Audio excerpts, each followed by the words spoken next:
Welcome back, everyone, to the Deep Dive. It's great to be back. Today, we're diving into some classic Chinese wisdom. Okay. Specifically, looking at how to, build a more harmonious and fulfilling life. And we've got this great document here, just packed with proverbs and insights. That's good. So I'm really excited to unpack it all with you. Yeah, it's going to be good. One of the things that really stood out to me right away was this idea of, adapting like water. Oh, yeah. Doesn't that just perfectly sum up Absolutely. how we need to approach the ups and downs of modern life? Yeah, it makes me think of that Bruce Lee quote. Yeah. Be like water, my friend. It's such a powerful image, isn't it? Yeah, it really is. And it gets to the heart of Taoist philosophy. It does. So if we think about applying that to, let's say, a stressful work project, Right. what might that look like in practice? Well, instead of getting caught up in rigid plans, that might just totally fall apart. You could try to be more flexible, Okay. more responsive to changing circumstances. So going with the flow. Yeah, exactly. Think about how water navigates Right. a rocky stream. Okay. It doesn't try to force its way through. It flows around the obstacles. That's a great analogy. Thanks. And it reminds me of another proverb in this document. Okay. Dripping water can wear through stone. That's a good one. It seems like Chinese wisdom really emphasizes It goes. the power of patience and persistence, Yes. even in the face of seemingly impossible challenges. Exactly. There's a real emphasis on recognizing the power Okay. of small, consistent efforts over time. Okay. It's not about grand gestures, but about those daily actions Right. that, over time can create profound change. So it's not just about going with the flow. No. It's about actively shaping our lives Yes. through those consistent actions. Exactly. And that ties in beautifully with another key concept. Okay. Balance. The Yin Yang principle is about much more than just opposing forces. Okay, tell me more about that. Sure.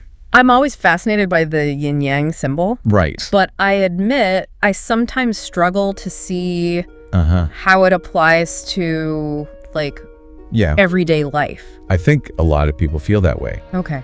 Well, think about it this way. Instead of seeing things as strictly good or bad, Okay. the yin yang encourages us to see the interconnectedness of everything. Okay. Light can't exist without darkness, Right. work without rest. It's about understanding Yeah. that these seemingly opposite forces Okay. actually complement and depend on each other. So finding balance isn't about eliminating one side of the equation, Not about that. but recognizing the value in both. Precisely. That makes a lot of sense. Yeah. It's not about striving for some unattainable state of perfect balance, Yeah. but about understanding that life is inherently dynamic with constant shifts and changes. Absolutely. And that awareness can help us approach challenges with a more balanced perspective. Okay. Instead of getting stuck in the extremes, we can seek that middle ground, Right. that point of equilibrium. Speaking of finding balance, Yes. this document also touches on Okay. the idea of simplicity and contentment. Right.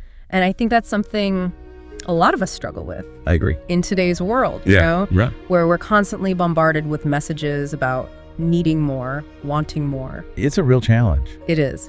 But, this document offers Yeah. some pretty powerful counterpoints. Okay. There's one quote that really stood out to me. Okay. The wise man is content with what he has, while the fool always desires more. It's such a simple statement, It is. but it really cuts to the core of the issue, doesn't it? It does. I mean, if we're always chasing after more, Right. when do we ever actually get to enjoy what we already have? That's the question, isn't it? It is. And I think this ties in directly to that feeling Yeah. of being constantly out of balance. Okay. If we're always focused on what's missing, Right. we never fully appreciate what's present. So how do we shift that mindset? That's the big question. How do we cultivate that sense of contentment Yeah. that the document talks about? Well, there are a few key things that stand out. Okay. First, the document emphasizes the importance of mindful consumption. Okay. It's not about denying ourselves pleasure Right. or material possessions, Okay.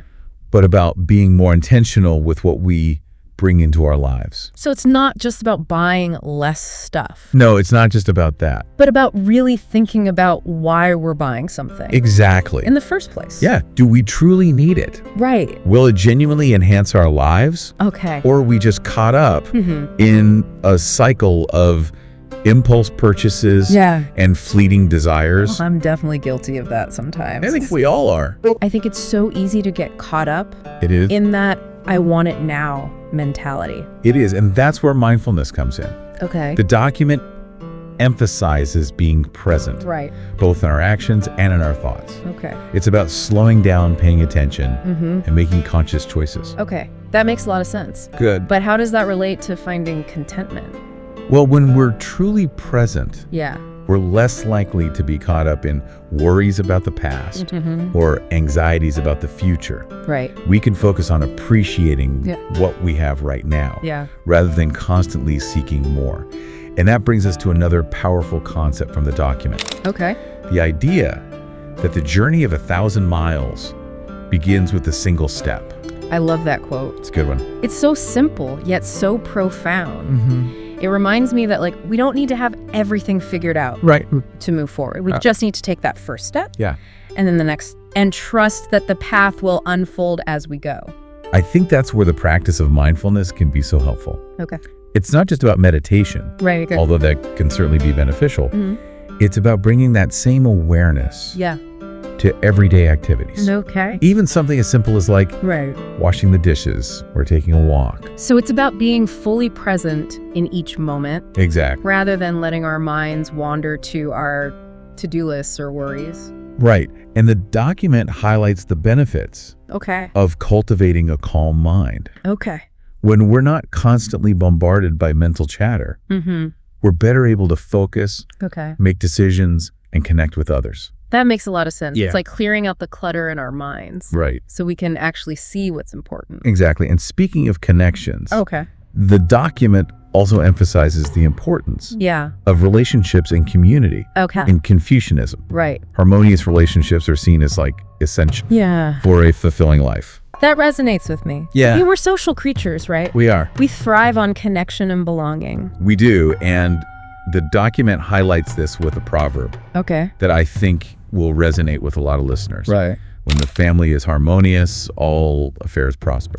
It's like that saying, it takes a village. Right. We all need that support system, that network of people who care about us Absolutely. and want to see us succeed. And it's not just about receiving support. Right. It's about giving it as well. Okay. The document also stresses the importance of kindness Okay. and generosity. It's interesting because it seems like those qualities Oh, yeah. are often seen as weaknesses I know what you mean. in our competitive society. It's true. But the document suggests that they're actually sources of strength. Right. There's a proverb in the document that I find particularly beautiful. Oh, okay. A drop of water shall be returned with a burst of spring. I love that. Yeah. It speaks to the idea that, like, Even small acts of kindness can have a ripple effect, absolutely. creating a more positive and harmonious world. That's the idea. It reminds me that we all have the power to make a difference, We do. even in small ways. Even in small ways. And that ties in with another key theme in the document. Okay. Learning and growth. Okay. In Chinese culture, learning isn't just about acquiring knowledge. It's a lifelong journey of self-cultivation. It's like that quote from Confucius. Oh, yeah. Study the past if you would define the future. That's a good one. It suggests that like learning from our experiences, both our successes and our failures, is essential for growth. It is. And speaking of failures, Okay. the document has a really interesting take on mistakes. Okay. Instead of seeing them as something to be avoided, Right. they're viewed as valuable teachers. Okay. There's a proverb that sums this up perfectly. Let's hear it. A gem cannot be polished without friction, nor a man perfected without trials. I like that. Yeah. It takes the pressure off needing to be perfect all the time. Exactly. It allows us to embrace those oops moments Well, as good opportunities for learning and growth. Exactly. And alongside learning, Okay. the document emphasizes the importance of humility. Okay. In Chinese culture, true strength is often seen as residing in humility, Interesting. not arrogance. It's interesting because humility isn't exactly a quality I know. that's celebrated in our modern world. Right. We're often encouraged to promote ourselves, to highlight our accomplishments. It's true. But the document suggests that true humility is about recognizing that we're all part of something larger than ourselves. It's about acknowledging our own limitations and being open to learning from others. That makes sense. Yeah. It's not about putting ourselves down. It's about recognizing that we don't have all the answers. Exactly. And one of the best ways to learn from others is through listening. There's a quote in the document that really struck me. A wise man listens more than he speaks.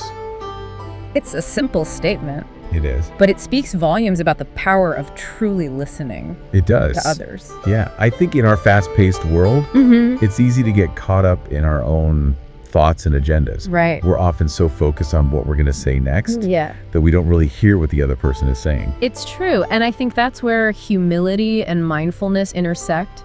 When we approach conversations with a sense of humility and a willingness to truly listen. Absolutely. We open ourselves up to new perspectives and insights. We do. It's like that saying, you have 2 ears and 1 mouth for a reason. Exactly. And that brings us back to that key concept of adapting like water. The document emphasizes the importance of being flexible in the face of change, of flowing around obstacles rather than trying to force our way through them. Which is much easier said than done, right? It is. I mean, we all have those moments It's you. where we want to control the situation to make things happen according to our plan. It's natural, but the document reminds us that true strength lies in our ability to adapt, to adjust our course when necessary. So being willing to pivot. Exactly. And that ties in with that proverb we mentioned earlier. Dripping water can wear through stone.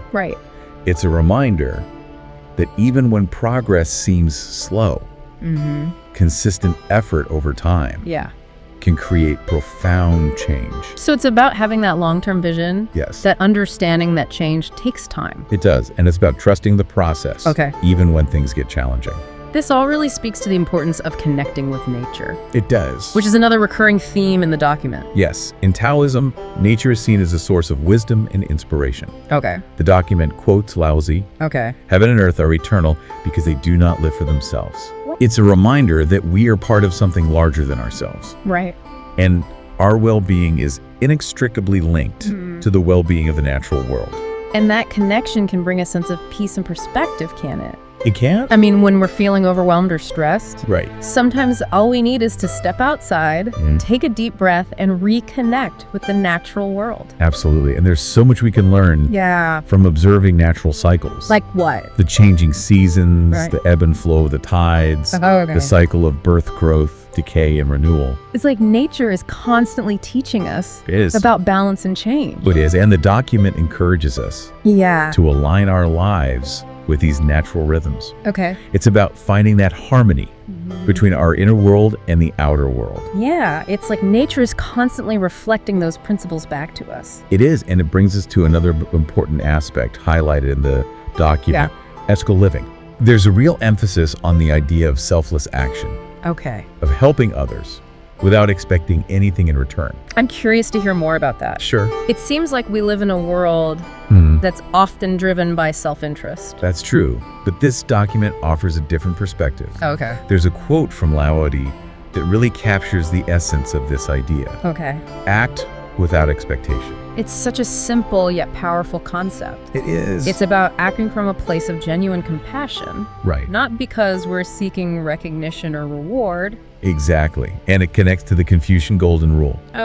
What you do not wish for yourself, do not do to others. The Golden Rule. It's a classic. It's amazing how such a timeless principle transcends cultures and continues to resonate today. It does. It's a powerful reminder to consider the impact of our actions on others and to treat others with the same kindness and respect that we would want for ourselves. It's a good gut check for sure, especially when we're faced with difficult decisions or challenging situations. Absolutely, and it brings us to the final theme explored in the document. Mortality and impermanence. This is something that a lot of people might shy away from, but it seems like Chinese wisdom embraces it as a natural part of life. It does. There's a beautiful quote in the document that really speaks to this. Life and death are one thread, the same line, viewed from different sides. It's a profound way of looking at it. It is. Instead of fearing death. It's about recognizing that it's an integral part of the cycle of life. Exactly. And the document suggests that by accepting impermanence, we can actually appreciate each moment more fully. It's about letting go of attachments. And embracing the fleeting nature of life. It's about being present, right? Yes. Savoring those everyday moments that we often take for granted. Precisely. And it brings us full circle. Back to those core principles of mindfulness and balance. Wow, what a journey. That's great.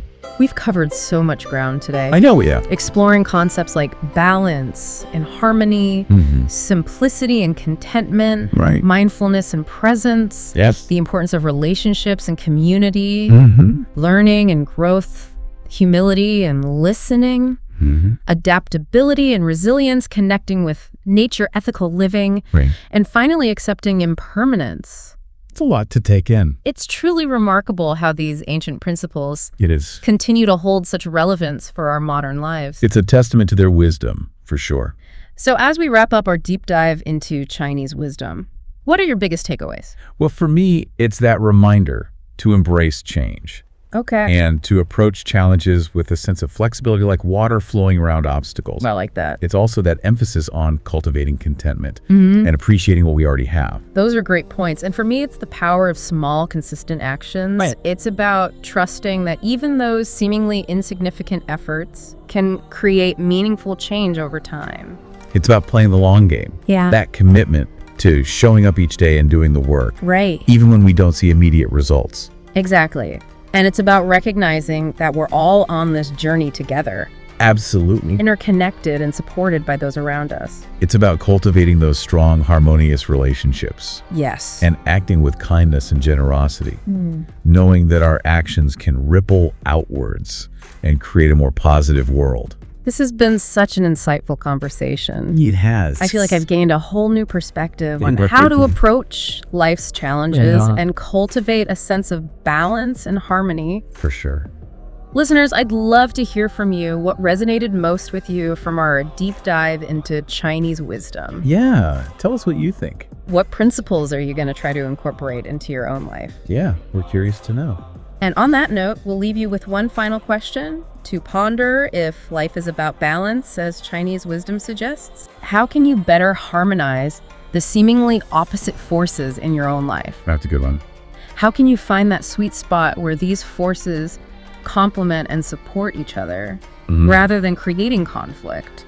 It's something to think about. It is. We encourage you to continue exploring these ideas. There's a wealth of wisdom to be found in these ancient traditions. Absolutely. Wisdom that can guide us towards a more fulfilling and meaningful life.